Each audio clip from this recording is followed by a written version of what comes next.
স্বাগত ৭১ বিশেষ অনুষ্ঠানে রাকিব হাসান আপনাদের সঙ্গে আছে। এবং দর্শক, আপনারা জানেন আজ ২৯ মে আন্তর্জাতিক জাতিসংঘ শান্তিরক্ষী দিবস এবং বিশ্ব শান্তি প্রতিষ্ঠায় আন্তর্জাতিক পরিমণ্ডলে শান্তির বাহক হিসেবে যদি আমরা বিবেচনা করি তাহলে বাংলাদেশ আজ সেই পরিমণ্ডলে সবচেয়ে সুপরিচিত একটি নাম। এবং আমাদের গর্বিত সশস্ত্র বাহিনী, পুলিশ সদস্যদের আন্তরিকতা, পেশাদারিত্ব, নিষ্ঠা এবং সৌহার্দ্যপূর্ণ যে কার্যক্রম সেটাকে বিবেচনায় নিলে শান্তিরক্ষায় বিশ্বব্যাপী বাংলাদেশ একটি রোল মডেল।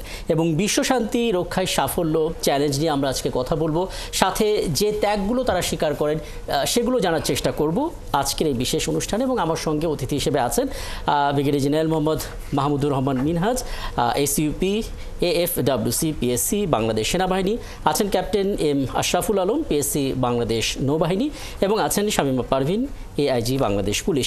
আপনাদের তিনজনের প্রতি আমাদের কৃতজ্ঞতা এবং অনেক ধন্যবাদ, সময়টা দিয়েছেন। এবং বিশেষ দিনে আসলে এমন কিছু জানার চেষ্টা করব আপনাদের কাছ থেকে যেগুলো সচরাচর আপনাদের সঙ্গে এভাবে বসে আমাদের জানার সুযোগটা হয় না। আমি এই বিষয়গুলো নিয়ে শুরুটা করতে চাই ব্রিগেডিয়ার জেনারেল মোহাম্মদ মাহমুদুর রহমান মিনহাজ। আমরা যদি সময় হিসেব করি ৩৭টা বছর আমরা পার করে ফেলেছি, এবং এই ৩৭ বছরে আমরা যদি ধারাবাহিকতা চিন্তা করি বাংলাদেশ ধীরে ধীরে একটা আস্থার নাম হচ্ছে, এবং এটা আপনাদের সবার কন্ট্রিবিউশনে। একটু জানতে চাই শুরুতে প্রেক্ষাপটটা, মানে কিভাবে, কখন থেকে, কেমন করে আসলে শান্তিরক্ষায় বাংলাদেশ ভূমিকা রাখাটা শুরু করলো, তারপর আমরা ধাপে ধাপে যাবো আর কি। ধন্যবাদ আপনাকে। প্রথমে আমি আপনাকে ধন্যবাদ জানাতে চাই এবং আপনার মাধ্যমে ৭১ টিভির সকলকে ধন্যবাদ জানাই এই আন্তর্জাতিক শান্তিরক্ষী দিবসে আমাদেরকে আমন্ত্রণ জানানোর জন্য। সেই সাথে আমাদের সকল দর্শককে আমন্ত্রণ জানাচ্ছি যারা এই অনুষ্ঠান দেখছেন। আমি প্রথমেই শ্রদ্ধাভরে স্মরণ করছি আমাদের এই শান্তিরক্ষী কার্যক্রম করতে গিয়ে যারা জীবন উৎসর্গ করেছেন এবং তাদের পরিবারের প্রতি সমবেদনা জ্ঞাপন করছি। আমরা যদি প্রেক্ষাপটটা আলোচনা করি, আমি একটু পিছন থেকে শুরু করতে চাই এবং আমাদের সাংবিধানিক অব্লিগেশনটা কি এটাও আমাদের জানা দরকার, তাহলে দর্শকদের জন্য বোঝা সুবিধা হবে এই কানেক্টিভিটিটা জানলে। আপনারা জানেন আমাদের আর্টিকেল 25 এখানে বলা আছে আন্তর্জাতিক বিরোধের সকল শান্তিপূর্ণ সমাধান এবং আন্তর্জাতিক আইন, এবং সেই সাথে জাতিসংঘের যে চার্টার আছে ওখানে যে নীতিমালাগুলো আছে এইটি আন্তর্জাতিক আমাদের সম্পর্কের ভিত্তি হিসেবে পরিচিত। এখন সেই সাথে এবং আমাদের যে ইউএন চার্টার যেটা আছে ওখানে আর্টিকেল 1-এ বলা আছে যদি কোনো মেম্বার স্টেটকে যে কোনো কনফ্লিক্ট রেজুলেশনের জন্য ডাকা হয় তাহলে সেখানে সে যেতে বাধ্যকতা থাকবে। তো এই যে সাংবিধানিক বাধ্যবাধকতা এবং আমাদের যে ইউএনের যে চার্টার এইটার প্রতি আমাদের যে শ্রদ্ধা, এইটার উপরে ভিত্তি করে আমরা গত ৩৭ বছর ধরে ইউএন মিশনগুলোতে আমরা শান্তিরক্ষী কার্যক্রম করে আসছি। এখন ১৯৮৮ সালে আমরা আমাদের প্রথম শান্তিরক্ষী মিশন শুরু করেছিলাম। সেখানে ১৫ জন চৌকস অফিসার, তারা ইরাকিয়ান মিলিটারি অবজারভার গ্রুপে মিশন করেছিল। এই যে ছোট্ট পরিসরে শুরু, যে হাম্বল বিগিনিং, ওখান থেকে শুরু করে গত ৩৭ বছরে বাংলাদেশ সেনাবাহিনী প্রায় ৪৪টি দেশের ৬৩টি স্থানে মিশন সম্পন্ন করেছেন এবং ১,৬২,০০০ শান্তিরক্ষী এই পর্যন্ত মিশন সম্পন্ন করেছে। বর্তমানে আমাদের ৯টি দেশের ৯টি মিশনে প্রায় ৪,৮৮০ জন মিশন সম্পন্ন করছেন এবং তারা বিভিন্ন জায়গায় বিভিন্ন ধরনের কর্তব্যে নিয়োজিত রয়েছে। আরেকটি জিনিস যদি আমি বলি, এবং সেই সাথে আমরা এই পর্যন্ত 7 জন ফোর্স কমান্ডার আমরা প্রোভাইড করতে পেরেছি। এবং এই বর্তমানে মিনার্সতে, যেটা পূর্ব সাহারাতে, ওখানে একজন মেজর জেনারেল পদবীর ফোর্স কমান্ডার নিয়োজিত আছেন এবং এই ফোর্স কমান্ডার হলো মিলিটারি কমান্ডারের মধ্যে সর্বোচ্চ পদ। এছাড়া বিভিন্ন সেক্টরগুলো যেগুলো আছে সেখানে সেক্টর কমান্ডার হিসেবে ব্রিগেডিয়ার জেনারেল পদবীর নেতৃত্ব স্থানীয় পর্যায়ে আমাদের অফিসাররা কার্যক্রম করছে। এই ছাড়া জাতিসংঘ সদর দপ্তরে আমাদের 9 জন অফিসার আছে যারা এই শান্তিরক্ষী কার্যক্রম দেখে এবং এগুলাকে সমন্বয় সাধন করে থাকে। তা আমি যেটা বলতে চাচ্ছিলাম, যেটা আমাদের যে হাম্বল বিগিনিং, এই ক্ষুদ্র পরিষদ থেকে শুরু করে আমরা যে আজকে এই শান্তি রক্ষায় একটা জায়ান্ট বা একটা ব্র্যান্ড হিসেবে পরিচিত হয়েছি, এটা সম্ভব হয়েছে আমাদের পেশাদারিত্ব, আমাদের নিরলস প্রচেষ্টা, আমাদের আন্তরিকতা, নিরপেক্ষতা এবং ম্যান্ডেট, যাদের সঙ্গে যে ম্যান্ডেট আছে ওইটি বাস্তবায়নের জন্য আমাদের যে নিরলস প্রচেষ্টা, সেই জন্য। এবং আমার মনে হয় এই সব কিছুর পেছনে আপনাদের যে প্রশিক্ষণ, সেই প্রশিক্ষণ অনেক বড় একটা ভূমিকা রেখেছে। আমি সেগুলো নিয়ে শামীমা পারভিন আপনার কাছেও আসবো। তার আগে আমি একটু ক্যাপ্টেন আশরাফুল আলম আপনার কাছে একটু জানতে চাই, মানে নিজ দেশের যে এনভায়রনমেন্ট সেখানে খুব দ্রুত আমরা অ্যাডজাস্ট করতে পারি এবং আপনারা খুব দ্রুত সেখানে ভূমিকা রাখতে পারেন। ভিন্ন একটা দেশে অনেকগুলো দেশের যে জাহাজ, সেই জাহাজগুলোর সাথে একটা কোঅর্ডিনেট করা, হ্যাঁ, একটা মেরিটাইম টাস্কফোর্স বলা হয়, জাতিসংঘের একমাত্র একটা টাস্কফোর্স, এবং সেখানে উপমহাদেশের মধ্যে কেবল বাংলাদেশ নৌবাহিনী পারফরমেন্সটা করছে। মানে আমি এই গৌরবের জায়গাটা আপনার কাছে জানতে চাই, সাথে আপনাদের যে প্রশিক্ষণ সেটা একটু আমাদেরকে জানাবেন।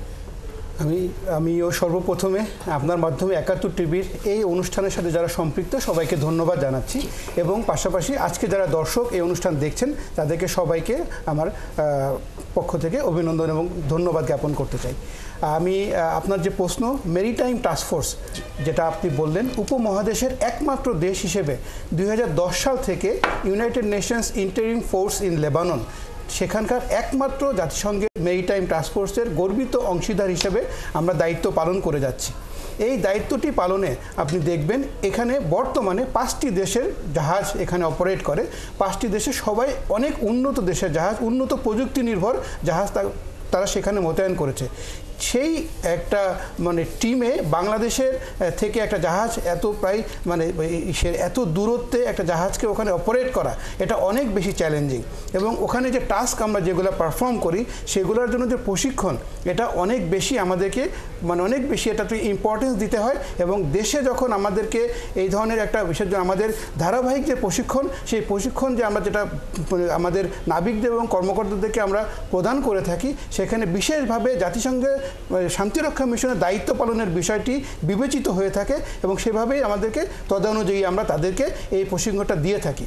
মেরিটাইম টাস্কফোর্সে আমাদের পাশাপাশি জার্মানি, গ্রিস, টার্কি, ইন্দোনেশিয়া এরকম উন্নত দেশ তাদের জাহাজ কন্ট্রিবিউট করেছে সেখানে। এবং আপনি জানেন নৌবাহিনী জাহাজের দায়িত্ব কর্তব্য অনেক বেশি প্রযুক্তি নির্ভর। সো এই প্রযুক্তি নির্ভর একটা বাহিনীর একটা প্ল্যাটফর্ম ওখানে নিয়ে যে অপারেট করা এত দূরে, এবং একটা ওয়ার প্রোন এরিয়াতে, যেখানে অ্যাডমিনিস্ট্রেটিভ সাপোর্টটা বাংলাদেশের মতো একটা জাহাজ অপারেট করার জন্য সবসময় অ্যাভেলেবেল থাকে না। তো এই সকল চ্যালেঞ্জগুলো মোকাবেলা করেই আমাদের নৌবাহিনী শান্তিরক্ষীরা এরকম শুধু লেবাননে, ভূমধ্যসাগরে আমাদের জাহাজ অপারেট করে আমাদের দেশের সুনাম উত্তরোত্তর বৃদ্ধি করছে। চমৎকার। আমি এই বিষয়গুলো নিয়ে আরও কথা বলবো, কারণ প্রশিক্ষণের জায়গাটা তো অনেকেরই জানার প্রয়োজন আছে। শায়না পারভীন, একটা বিষয় সবাই বলেন যে নারীরা যখন কোনো একটা নির্দিষ্ট জায়গায় সফল হয় তখন সেই নারী একা না, অনেক নারীদের প্রতিনিধিত্ব তিনি করেন এবং অনেকের কনফিডেন্সটা তিনি যোগান, এবং অনেক নারীরাই বিশ্বাস করতে শুরু করেন যে তার দ্বারাও সেটা সম্ভব।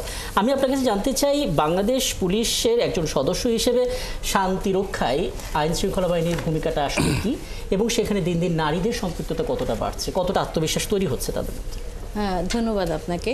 আমি সর্বপ্রথমে আমাদের দেশের শান্তি রক্ষায় এবং আন্তর্জাতিক অঙ্গনেও শান্তি রক্ষায় যারা জীবন বিসর্জন দিয়েছেন তাদের সকলের আত্মার প্রতি আমি মাগফিরাত কামনা করছি।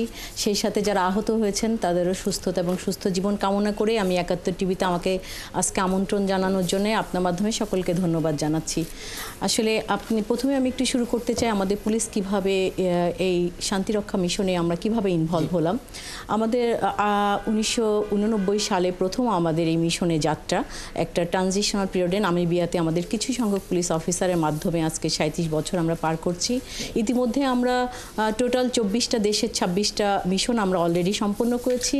এখন স্পেশালি আমি বলতে চাই যে আমরাই বিশ্বের প্রথম যারা উইমেন পুলিশের একটা farm police unit, total farm police unit যাকে এফপিও বলে, একমাত্র বাংলাদেশই আপনার ইউএন মিশনে দিতে সক্ষম হয়েছে। এবং আমরা অত্যন্ত সুনামের সাথে 2010 থেকে এই কার্যক্রম হাইতি এবং কঙ্গোতে পরিচালনা করছি। বর্তমানে আমাদের কঙ্গোতে একটা ফিমেল এফপিও আছে। যেটা আপনি জানতে চাচ্ছিলেন যে আমরা তো পুলিশে, যেহেতু আমাদের মিনহাজ ভাই অলরেডি ইউএন মিশন সম্পর্কে যে রেগুলেশনসগুলো আছে উনি অলরেডি বলেছেন, আমি ওই আলোচনায় যাব না, ধারণা আপনি পেয়েছেন।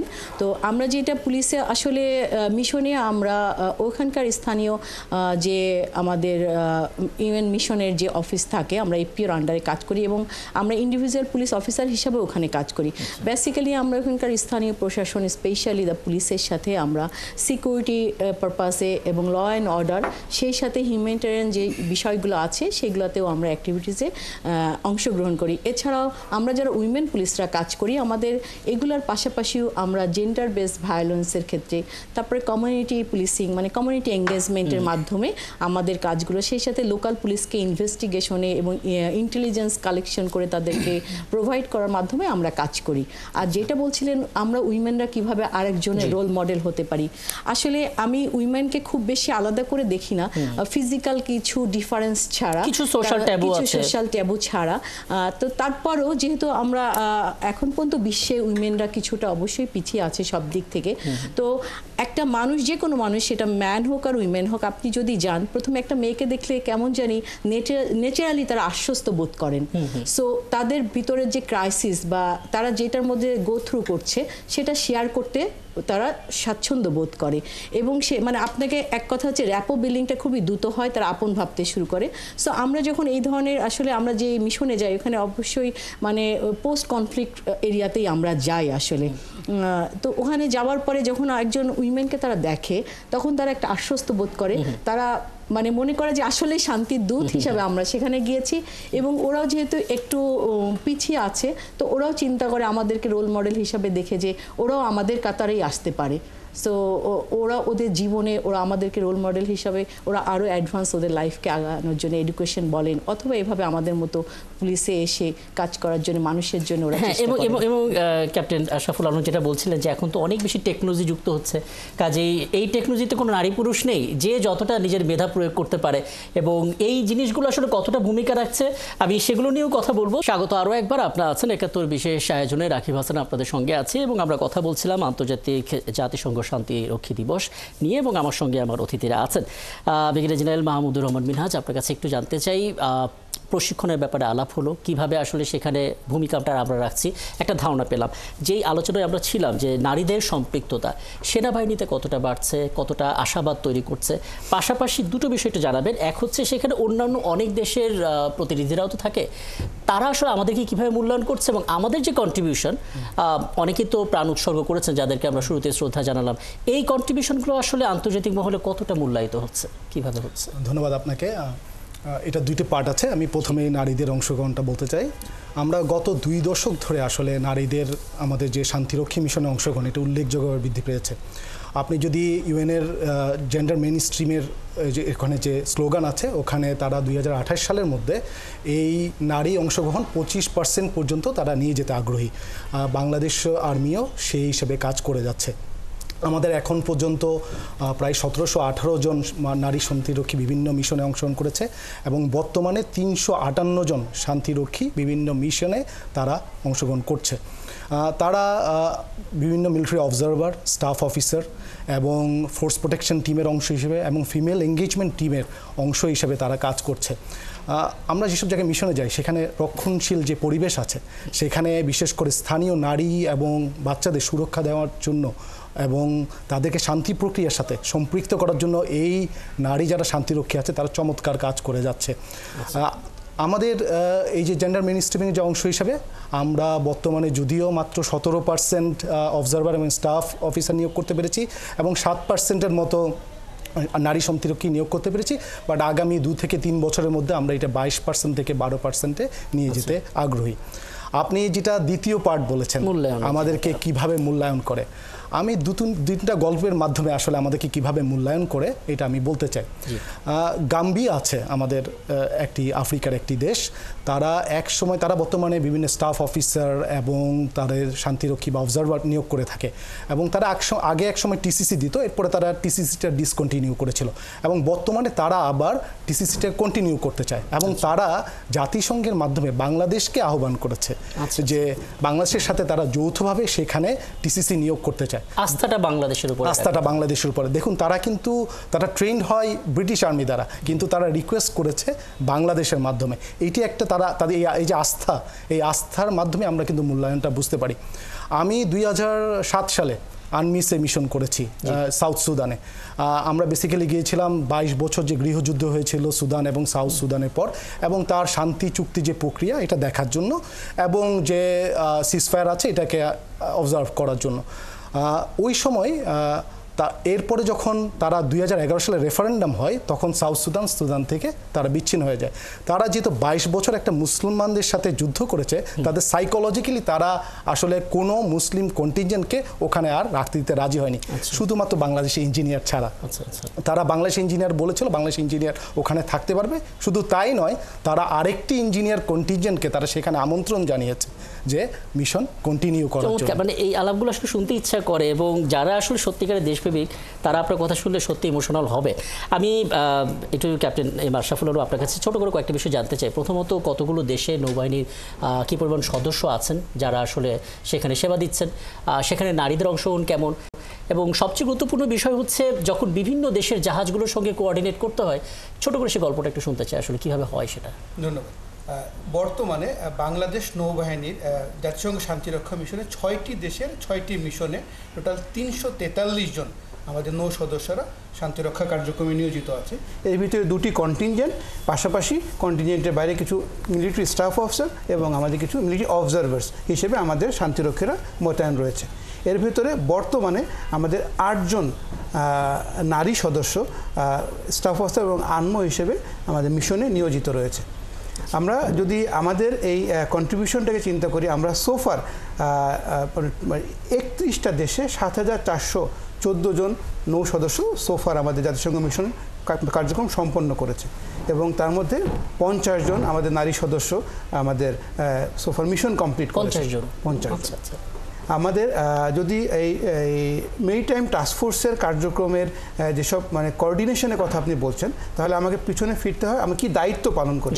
মোস্টলি আমরা ওখানে আমাদের যে প্রেজেন্স, যে এরিয়া অফ মেরিটাইম অপারেশনসে ভূমধ্য সাগরে, যেখানে আমাদের এই জাহাজগুলো 24/7 ওখানে আমরা টহলে নিয়োজিত থাকি, এবং আমাদের মেইন যে জবটা, ম্যান্ডেটেড টাস্কটা, সেটা হচ্ছে আমাদের সমুদ্র পথে লেবাননের ভূখণ্ডে কোনো যেন ইললিগ্যাল কোনো আর্মস বা অ্যামুনিশন যেন আমাদের সমুদ্রপথে লেবাননের ভূখণ্ডে প্রবেশ করতে না পারে, এটাকে আমাদেরকে প্রতিহত করা।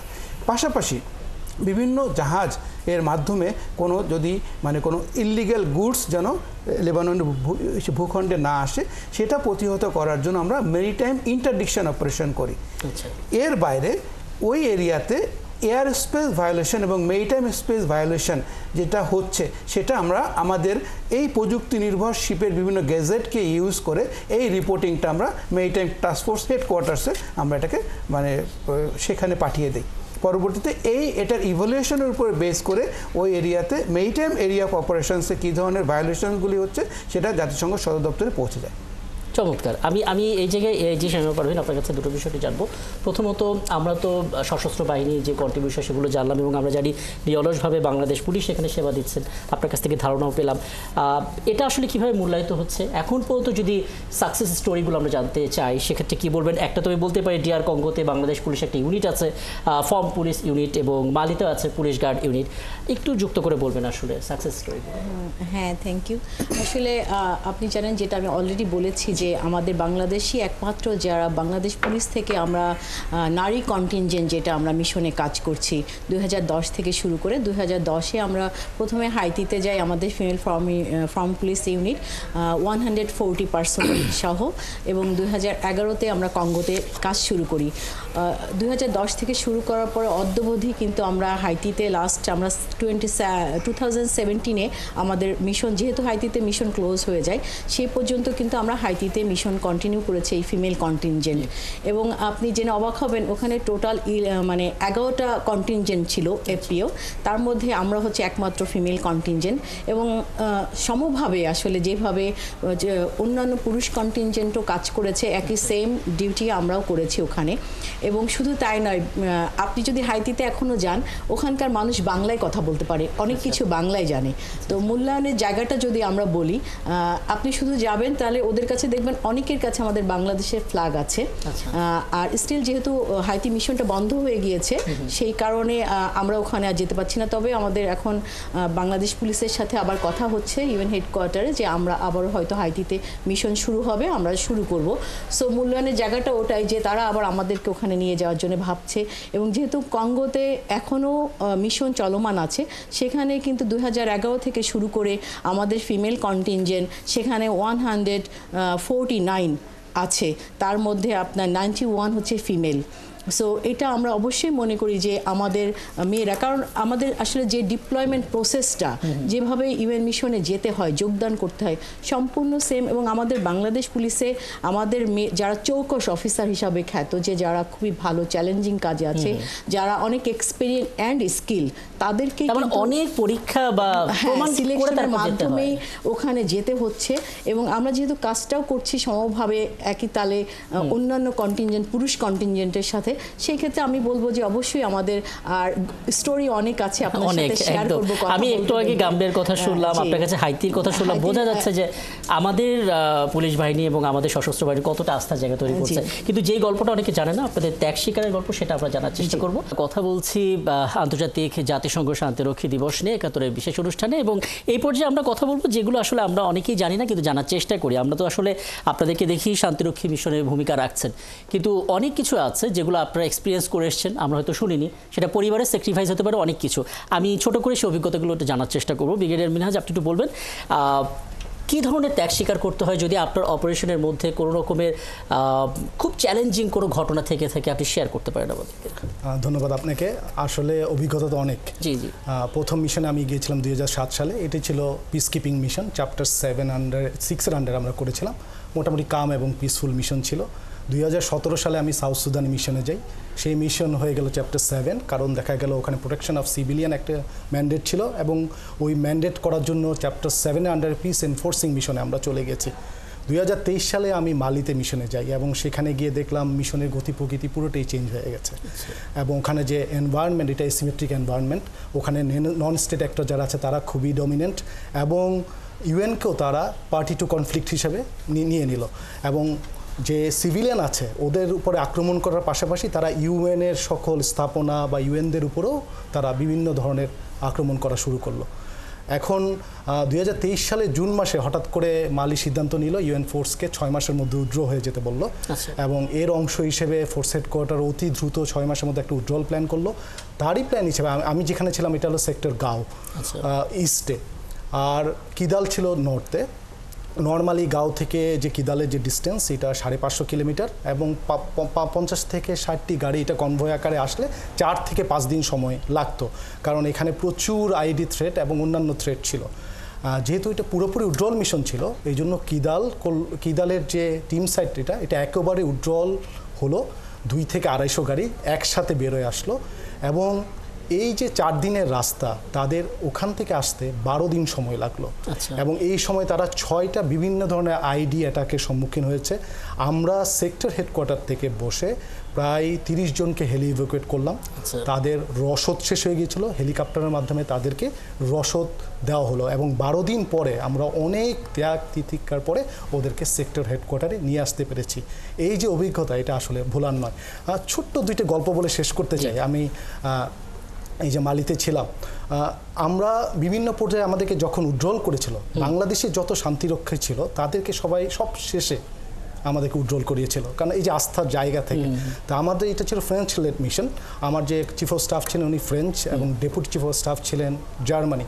তো উনি আমাকে বললেন আসার আগে, আমি কখনো বাংলাদেশি শান্তিরক্ষী মিশনদের যারা শান্তিরক্ষীদের সাথে তাদের সাথে কখনো কাজ করিনি, বাট আমি যদি কখনো ভবিষ্যতে এখন শান্তিরক্ষী মিশনে যাই আমি জানি কাদেরকে ডাকতে হবে এবং আমি কাদের সাথে কাজ করতে চাই। এটা একটা বিশাল পাওয়া। ধন্যবাদ, অনেক ধন্যবাদ। আমি একটু ক্যাপ্টেন রাশাফুল আলম আপনার কাছে শুনবো ছোট করে, যেহেতু আপনাদের যে দায়িত্বটা সেটা সেনাবাহিনী থেকে আলাদা, এবং সমুদ্র পথেই একটা দীর্ঘ সময় কাটাতে হয়, আপনার এমন কোনো অভিজ্ঞতা যেটা আপনাকে এখনো আত্মবিশ্বাসী করে? Thank you so much. আমি আমার অভিজ্ঞতাটাকে একটু দুই ধরনের অভিজ্ঞতা শেয়ার করতে চাই। একটি ফিল্ড মিশনের অভিজ্ঞতা, একটি জাতিসংঘ সদর দপ্তরের একটা অভিজ্ঞতা। তো আমি 2005 ফরমার সুদানে একদম বাংলাদেশ সশস্ত্র বাহিনীর প্রথম এবং ইউএন মিশনের শুরুই হয় 2005-এ ফরমার সুদানে। ওখানে আমি বাংলাদেশ নৌবাহিনীর প্রথম কন্টিনজেন্টের একজন ডুবুরি কর্মকর্তা হিসেবে ওখানে ডেপ্লয়েড হই। আমাদের ম্যান্ডেটেড টাস্কের ভিতরে হাই স্পিড বোট দিয়ে আমরা বিভিন্ন মিলিটারি অবজারভারদেরকে পয়েন্ট এ টু পয়েন্ট বি আমরা নিয়ে যেতাম বিভিন্ন তথ্য উপাত্ত সংগ্রহের জন্য। এটা একটা আমাদের বড় কাজ ছিল, বিকজ তখন সুদানে এরকম রোড কানেক্টিভিটি ছিল না। তো এরকম একটা কার্যক্রমে যখন আমরা একটা হাই স্পিড বোট নিয়ে যাই তখন রিয়েল ক্রস ফায়ার যে জিনিসটা, রিভার বাঙ্কের হোয়াইট নাইল রিভারের দুটি দিক থেকে রেবেলরা যখন একে অপরের দিকে গুলি ছুটছিল, এরকম একটা পরিস্থিতিতে আমাদের এই বোট নিয়ে আমরা ওই জায়গাটা তখন অতিক্রম করছিলাম এবং আমাদের বোটের উপরে প্রায় 3 রাউন্ড গুলি আমাদের বোটে লাগে এবং আমার বোটে তখন ফোর্স প্রোটেকশন টিম হিসেবে ইন্ডিয়ান কন্টিনজেন্টের একজন সার্জেন্ট ছিলেন, যার মানে পেটে এখানে গুলি লাগে।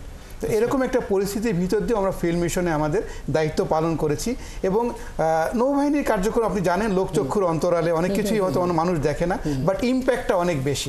আমি জাস্ট এখানে আরেকটা জিনিস বলতে চাই, বর্তমানে যে কন্টিনজেন্টটা সাউথ সুদানে ডিপ্লয়েড আছে, ওই কন্টিনজেন্টের কার্যক্রমটা এমন যে ওই মিশন এই কন্টিনজেন্টের নামটা দিয়েছে অপারেশন লাইফ লাইন, বিকজ আমাদের নৌবাহিনীর সদস্যরা ওখানে যে কার্যক্রমটা করে সেটা লাইফ লাইনের মতো কাজ করে মিশনের জন্য, বিকজ ইউএনের যত রসদ আছে across the south Sudan areas প্রায় 950 কিলোমিটার দূরে একটা জায়গা থেকে আরেকটা যখন নিয়ে যায়, এই জায়গার এই রসদ প্রোটেকশন যে বার্জগুলি তার ফোর্স প্রোটেকশনটা আমরা দিই। চমৎকার। আমি এই আলাপটা আরও দীর্ঘ করতাম, সময়টা যেহেতু কম। আমি যে পারবেন আপনার কাছে একটু জানতে চাই, মানে পরিবার থেকে দূরে থাকা এবং প্রিয় মুখগুলো থেকে দূরে থাকা একটা দীর্ঘ সময়, সেখানে গিয়ে চ্যালেঞ্জ ফেস করা, নানা রকমের অভিজ্ঞতা ছোট করে যদি দু একটা শেয়ার করেন। ধন্যবাদ আপনাকে। আসলে ওই যে আমি মিশন করেছি একটা, কিন্তু অভিজ্ঞতা অনেক বেশি, মানে আমি 3 ধরনের অভিজ্ঞতা আমি শেয়ার করব, তবে খুবই ছোট করে সময়ের মধ্যে। সেটা হচ্ছে আপনারা জানেন যে যেটা বলছিলাম হাইতিতে আমরা 2010-এ যে ভূমিকম্প হয়, আর্থকুইক, এখানে প্রায় 2 লাখ মানুষ মারা যায়, ইভেন চিফ অফ মিশনও মারা যায় ওই ভূমিকম্পে। তারপরে আমাদের রোটেশন শুরু হয়, আমাদের এপিওটা শুরু হয়। আমি 2016-তে যাই, 2016 জুন থেকে আমি মিশন শুরু করি 6th রোটেশনের। আমি 140 জন উইমেন পুলিশ নিয়ে যাই সেখানে, আমি তার কমান্ডার হিসাবে দায়িত্ব পালন করেছি। তো আমরা যাওয়ার পরে, আমরা জুনে গেলাম, যাওয়ার পরে অক্টোবরের 4 তারিখে ম্যাথিউ হারিকেনের নাম শুনেছেন, যেটা প্রথমে আপনারা জানেন যে হাইতি আসলে খুবই ন্যাচারাল ডিজাস্টারের এনভায়রনমেন্টটা খুবই খারাপ, প্রায় ন্যাচারাল ডিজাস্টার হয়, ভূমিকম্প, হ্যারিকেন এ ধরনের হয়, এবং সেই সাথে গ্যাং কালচার, মানে ক্রাইম প্রবণ, যেহেতু ওরা খুবই পোরেস্ট একটা country Haiti, so gang culture, criminal crime প্রচুর পরিমাণ, হাইজ্যাক, স্নাচ, এগুলো অনেকগুলো হয়, স্ন্যাচিং। তো আমরা সব ধরনের অভিজ্ঞতা, এই জন্য আমি বললাম আমি ছোটো করে 3টা বলবো। প্রথমে আমি হারিকেন ম্যাথিউতে প্রায় 3000 মানুষ মারা যায়, প্রচুর ঘরবাড়ি বিধ্বস্ত হয়। তো সেই সময় আমরা লোকাল পুলিশ এবং আমাদের ইউএন মিশনের আমরা এপিও বললাম যে 11টা ছিল, সেই সাথে প্রায় আমাদের আনপোল অফিসার প্রায় 45টা দেশ ওখানে কাজ করে। আমরা সবাই মিলে এই যে রেস্কিউ করা, তারপরে আপনার তাদেরকে হিউম্যানিটেরিয়ান এইড পৌঁছে দেওয়া এবং সিকিউর করা, সেখানে যারা আমরা ইউএনের অফিসাররা আছি, পার্সোনালরা আছে, সেই সাথে লোকাল পিপল। সো এটা আমার একটা আসলে অভিজ্ঞতা যে ন্যাচারাল ডিজাস্টার মানুষকে কতটা ক্ষতিগ্রস্ত করেছে। আমাদের দেশে হয়তো সামান্য বন্যা হয়, সামান্য বলবো না, হয় একটা সাইডে, আমরা আসলে যারা একটু প্রপারে বা ঢাকাতে, রাজধানীতে থাকি, ওভাবে দেখতে পাই না। সো আমি এখানে কমান্ডার হিসেবে কাজ করেছি, বা আমাদের উইমেন পুলিশরা যে তাদের লাইফ রিস্ক নিয়ে সেই গ্রামীণ এলাকায়, মানে রিজনাল সাইডে যে তাদেরকে রেস্কিউর কাজ করেছে আমাদের কমান্ডে। সো ওই বিষয়টা একটা আমার এক্সপিরিয়েন্স। আর সেকেন্ড যেটা বলছি, আপনি যেটা বললাম যে হাইতিতে হচ্ছে আপনার ক্রাইমটা খুবই বেশি, বিশেষ করে পলিটিক্যাল আনস্টেবিলিটি খুবই বেশি। ওখানে আমরা প্রেসিডেন্সিয়াল ইলেকশন করি, ওখানে 2 ফেজে প্রেসিডেন্ট, এবং আপনার উনি হচ্ছেন 2017-তে নির্বাচিত হন জোভেনেল মইজি, এবং উনি 2021-এ আপনারা জানেন অ্যাসাসিনেশন হয় ওনার বাসাতেই, যেহেতু যে বললাম পলিটিক্যাল আনস্টেবিলিটি আছে ওখানে। সো আমরা ওনার ইলেকশনটা, ওটা খুবই রিস্কি ছিল, এবং ইলেকশন পুরো ডিউটি 2 ফেজে আমরা করেছি, যেখানে আমরা আমাদের একদিন হোস্টেজে করেছিল ওখানকার পলিটিক্যাল পিপলরা, মানে অপোজিশন পার্টির। সো ওইখান থেকে আবার আমাদেরকে সেই law and order situation control করে আমাদের সকল UN personnel, police commissioner, chief of mission সবাইকে রেস্কিউ করে, শুধু আমরা না, আরও যারা এপিও আছেন, আমরা পুলিশ এবং আর্মি একসাথে কাজ করেছি। এটা গেল আমার ক্রিমিনালি। আর লাস্টে যেটা আমার লাইফের একটা লাইফ এক্সপিরিয়েন্স, সেটা হচ্ছে আমরা লাস্ট রোটেশন ছিলাম। আপনি জানেন একটা ফার্ম পুলিশ ইউনিট টোটাল কন্টিনজেন্টের যা কিছু লাগে মিশন এরিয়াতে আপনাকে কাজ করতে, অপারেশনাল কাজ থেকে শুরু করে আপনার পার্সোনালদের যত ধরনের ফ্যাসিলিটিস সব আমরা এখান থেকে নিয়ে যাই, এবং আসার সময় ফেরত আনতে হয়, সবগুলো নিয়ে আসতে হয়, এবং সেটার জন্য আপনার ইন্সপেকশন হয় একটা ইউএন থেকে, যে আপনি যা কিছু নিয়েছেন সঠিকভাবে কাজ করেছিল কিনা এবং সেটা সঠিকভাবে ফেরত নিচ্ছেন কিনা। এই জন্য আমার 2 মাস আমার টিমকে সবাইকে পাঠিয়ে দিয়ে আমরা 15 জন মাত্র এখানে ছিলাম, থেকে নিরলস 2 মাস কাজ করে করে আমাদের বাংলাদেশের, শুধু একটু ভেহিকেলের কথাই বলি, আমাদের 58 ভেহিকেলস ওখানে ছিল, আর বাদ বাকি বললামই না। তো সবগুলোকে আবার দেশে পাঠিয়ে নিজেরা ফেরত আসা। সো আমি বলবো যে এটা আসলে আমাদের জন্য একটা ইন্টারন্যাশনাল ফিল্ডে কিভাবে এই যে এতগুলা দেশের সাথে কাজ করতে হয়, মিলিটারি, আর্মি, পুলিশ, হ্যাঁ, এদের সাথে কিভাবে কাজ করতে হয়, সো আমার জন্য এটা একটা চ্যালেঞ্জিং মনে হয়েছে। আমি একদম। বিশ্বাস করি যে আমাদের মেয়েরাও যারা আছে আমাদের দেশে, যারা আসলে নবীন, আপনি একটু কথার প্রসঙ্গে ব্রেকের সময় বলছিলেন যে আমরা কেন রোল মডেল হওয়ার, প্রথমে প্রশ্ন করেছিলেন এবং ব্রেকে বলছিলেন সামনে আমাদের স্টুডেন্টরা থাকবে, আমরা তাদেরকে বলবো। তো আমি তাদের উদ্দেশ্যে বলতে চাই যে আসলে আমরা পুলিশ আপনাদের পরিবার থেকে উঠে এসেছি, আপনাদেরই সন্তান, একইভাবে রোদ বৃষ্টিতে ভিজে বড় হওয়া, আমরা অন্য গ্রহ থেকে আসি নাই, আপনাদের মতোই। তো আমরা যদি দেশে এবং দেশের বাইরে শান্তি প্রতিষ্ঠা করে সবার বিশ্বাস অর্জন করতে পারি, আমি বিশ্বাস আপনারা যদি আমাদের পাশে থাকেন, আমরা বাংলাদেশ পুলিশ আমাদের লিডারশিপের নেতৃত্বে ইনশাল্লাহ আমরা আপনাদের সাথে ঠিক বাইরে যেমন করে আন্তর্জাতিক অঙ্গনে আমরা ভালো করেছি, দেশেও ইনশাল্লাহ আপনাদের শান্তি প্রতিষ্ঠায় আপনাদের পাশে থাকবো। আপনারা আমাদের সাথে আসুন। আপনার এই Thank শেষ you. কথাগুলো আমার মনে হয় অনেকের জন্য আসলে আশাবাদ তৈরি করবে, সে ইন্সপিরেশন পাবেন। এবং আমার কাছে সময় থাকলে আর একটা সত্যি দীর্ঘ করতাম। এবং এই 37টা বছর বাংলাদেশ পার করলো, 37 বছরে যত প্রাণ আসলে বিসর্জন দিয়েছেন তাদের সবার প্রতি বিনম্র শ্রদ্ধা জানিয়ে আজকের আয়োজনটা শেষ করছি।